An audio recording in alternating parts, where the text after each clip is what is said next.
Hello everybody out there, Chris here, and welcome back to another weekly comic book haul. Guys, we got a lot of books this week. Got a couple of extra things. Got something from San Diego Comic-Con this year. And let's start off with the news. First off, guys, this has been the busiest summer I've had in a very, very, very long time. Mike and I are working really hard to catch up with the Street Fighter Summer event. We are only 2 videos behind, so hopefully by this weekend we will have everything for you guys and it'll all be up to date. There is a new book coming out anyway towards the end of this month, which Mike will review fully instead of in chapters. We also have the Turtle reviews, which we've already shot most of them. Those will be going up on Comic Frontline. I did check out the news today, and the movie did exactly how I thought it would. And I've checked several websites also, and nothing past 3 stars, except for one site, which I'm not mentioning that site because I have no idea what that person was drinking when they were watching that movie, but okay. But even people I've talked to that watched the movie said it was boring or it was eh.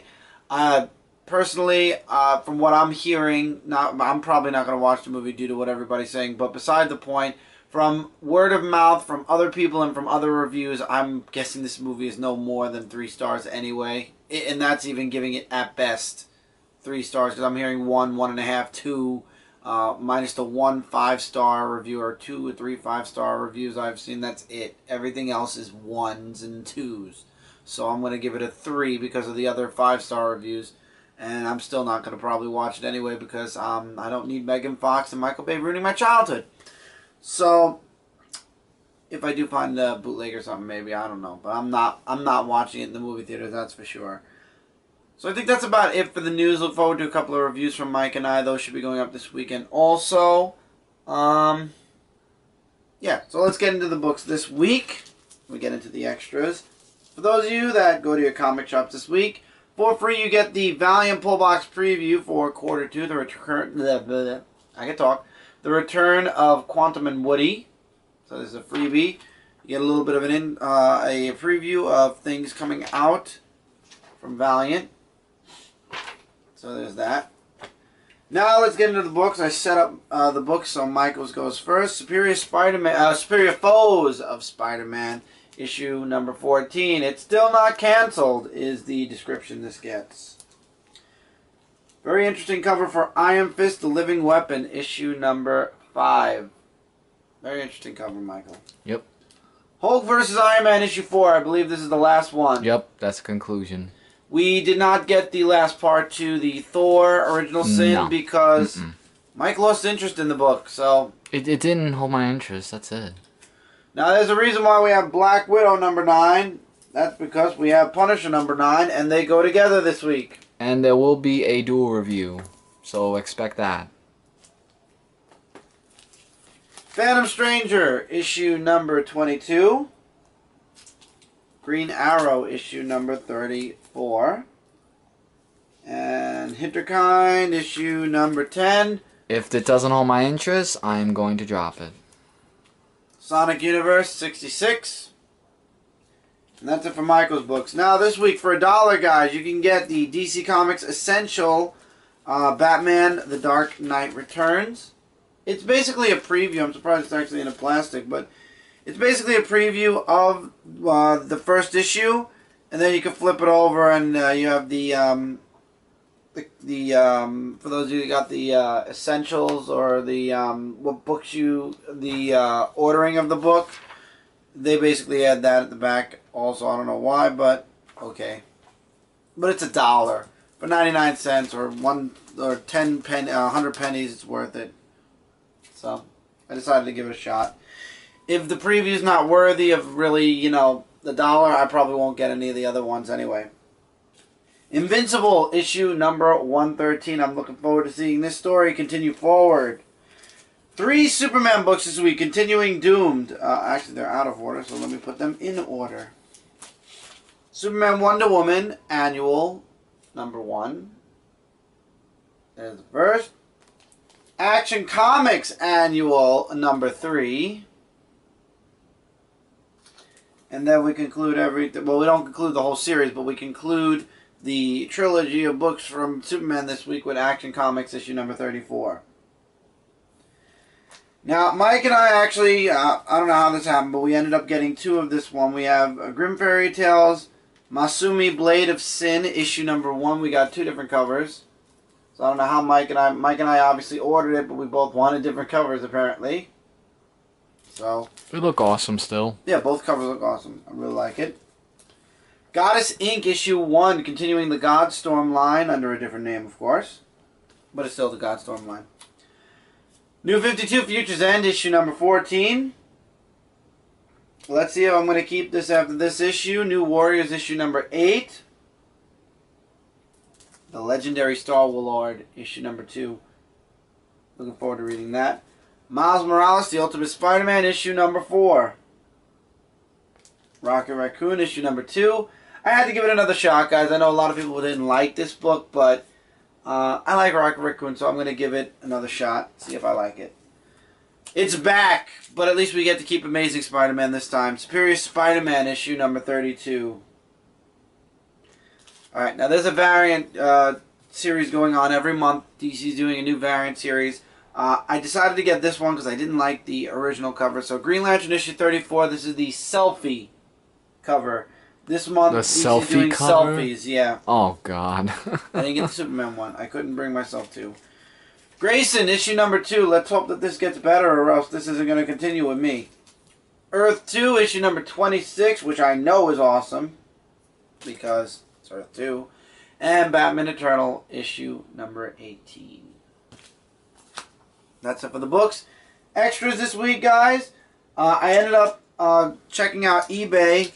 And I ended up getting my hands on the Gokaiger 6-key set. I'm not going to be able to hold these up. There's Gokai Blue. Red.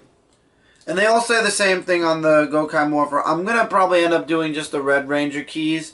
Because finding every single key that they've made for the Gokaiger Morpher is... It's getting harder and harder, and and as time moves forward, things get more expensive when it comes to the Japanese toys. So, also it came with a bonus anchor key and the Gokaiger Christmas key. However, the Christmas key basically is the same as Gokai Red's key. So when you put it in the morpher, it just says Gokaiger. So. But it's still a nice set. I actually got it for the Christmas key because the Christmas key is going to play a role in the Epic X series, which the announcement will be this weekend also. And then from San Diego this year, I got the Flock variant Rocket Raccoon. Now, you might not be able to see it on camera, but Rocket is not made of plastic. He's made of like a furry kind of flock. It's called Flock, so whatever that is, it's made of fur. So it's furry. We'll be reviewing this at some point, or spotlighting it, I should say, in the Funko Spotlight very, very soon. But it's a nice figure. It's not the first one, though, that Funko did the Flock variant to. There's also a Cowardly Lion from the Wizard of Oz one that they did that to as well. So now let's get into the comments. Starting with last week's haul. Another great comic book haul, Chris. This is from Nick, by the way. First, why didn't you get the Detective Comics Annual number 3? Because I dropped Detective Comics, Nick. I'm not interested in the series anymore. Second, what is your view on the moving of Batman vs. Superman Dawn of Justice from May to March? I feel like it's DC blinking. You know, there was this huge... They were playing chicken with Marvel because Marvel has Captain America 3 slated for that month. And in the end, they blinked. They decided, okay, we'll just lead the summer in superhero movies instead of compete against a Marvel movie. Which I don't know why DC would do that, but beside the point. Third, did you know that Hulk number 5 is a different writer? Yes, I decided to drop Hulk. I get too many books as is already. Fourth, are you getting Guardians 3000 series when it comes out? Yes. Then we have Ventus Enders. Hopefully I said that name right. I apologize if I didn't. I'm new to the New 52. Can you give me any recommendations on where to start reading Superman, or if the New 52 version is even worth reading? Also, should I start reading Grim Fairy Tales? I'm going to start with that question, then continue on. Grim Fairy Tales, absolutely. Start with 101. Issue 101 starts a brand new story arc. It's a perfect jumping on point. If you would like to go back and read a couple of issues, you could start in the 80s. I believe there was a story arc there. It all leads into the big event that's going to be going on throughout the Zenescope line for the next year, which is Realm Wars. Grim Fairy Tales 101 takes place a year later. So Realm Wars will be over. Realm Wars is over in Grim Fairy Tales 101, which comes out next Wednesday, I believe. So if you're interested, I would definitely recommend checking it out. I think, no, 2 Wednesdays from now, 101 comes out. Well, oh yeah, that's right, right. Superman, best jumping on point is when Jeff Johns and John Romita Jr. took over Superman. Everything else I found average or just interesting, nothing really big. And the Doom story arc, stay away from it. Nothing. It's not bad. It's not good. I'm still saying it's interesting, but not something I would recommend at the same time. So I would say jump on to when John Romita Jr. and Jeff Johns started the Superman title, which is 2 months ago. So two issues you'd need so far for that. I hear you guys talk about it a lot with praise. If so, where do I start? There you go. Issue 100. He's talking about Grim Fairy Tales. Issue 101. Perfect jumping on point. Any of the miniseries you see in #1, like Goddess Inc. What other books? Like I can't recommend or not recommend Masumi yet, but obviously if it's part of the Zenescope line, we're reading it. I'm 99.9% sure we're gonna like it. But if you want to check out the indie review next week, you'll find out about Masumi. But I can definitely recommend Grim Fairy Tales, Grim Fairy Tales versus Wonderland. Anything that's from the Godstorm line, I really love. So anything that's a #1, I would say jump on, give it a shot. Especially Robin Hood's ongoing series. Indeed. But that's some different realm. Yeah. Brody plays games. How much do those sleeves? Oh wait, I answered that. He asked me to answer in the comments. Zero Red 19. That Power Ranger toy is awesome. So cool. I know. I've just actually started adding on to that toy. Alright, we're in the indie reviews. And Nick, another great indie comic review. Guys, first, what is the next big event from IDW besides TMNT Ghostbusters crossover? The Super Crisis Secret War? No, that's happening now. The Transformer books. The Transformers vs. G.I. Joe? No. Which one? Oh god, what was it called? The one of the Autobots? No. But Transformers, there's going to be a big event coming very soon. Second, what if Hellboy did a crossover with Johnny Blaze Ghost Rider? That's all you. Wow, that would actually be pretty cool.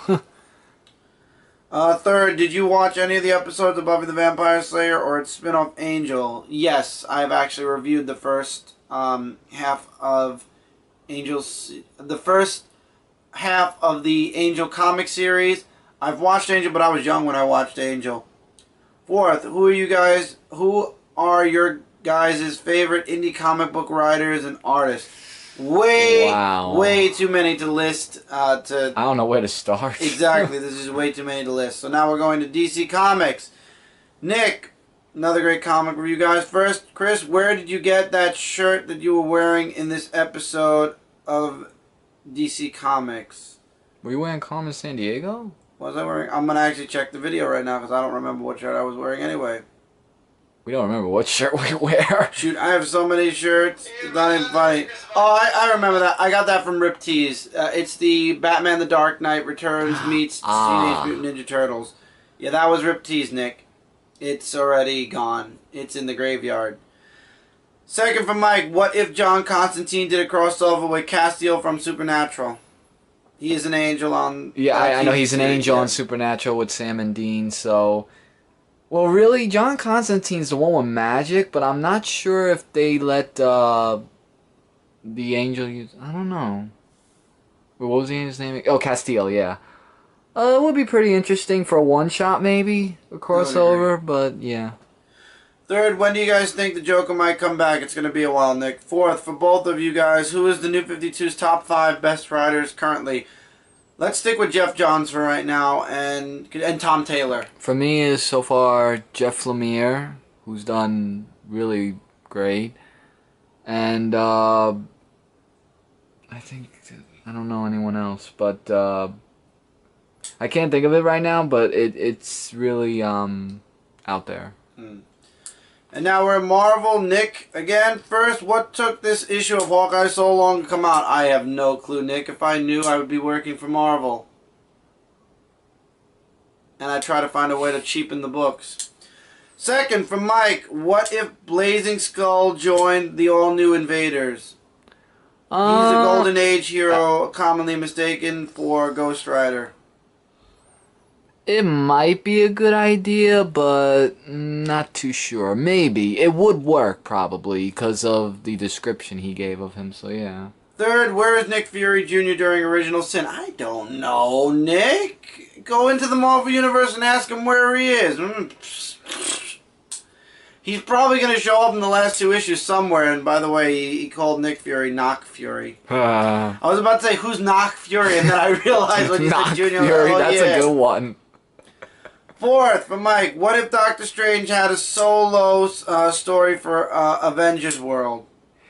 You know something? I might check that out if he did, because I've never actually... reading Avengers World anyway. Yeah, but not a Doctor Strange yeah, it would be interesting. thing. Yeah, that would be interesting to have a solo series of him, so I might read that for that. Fifth, why was Mystique Charles Xavier's wife? Nick, he got drunk. He got drunk at a bar, he married Mystique, and they had a kid, and then she went evil. Or it could be Time Paradox. I have no idea Mystique either. Slept with him and Wolverine and a few other people. Forget about it. Yeah, and they went to Magical Land, so let's just go like that. Right. Let's go with that. I have no clue. We're tired. We don't even know. So thank you guys so much for sticking around for this comic book haul. Don't forget to check out comic-related, Comic Frontline, and Zone4Podcast.com. Together we are your #1 source for comic-related news, reviews, and a whole bunch more. Guys, I'll see you guys soon on some reviews on Comic Frontline, on the Indie Review tomorrow night. These books, probably Monday morning. So until then, guys, take care, keep reading, keep collecting, and I will see you guys in the next video.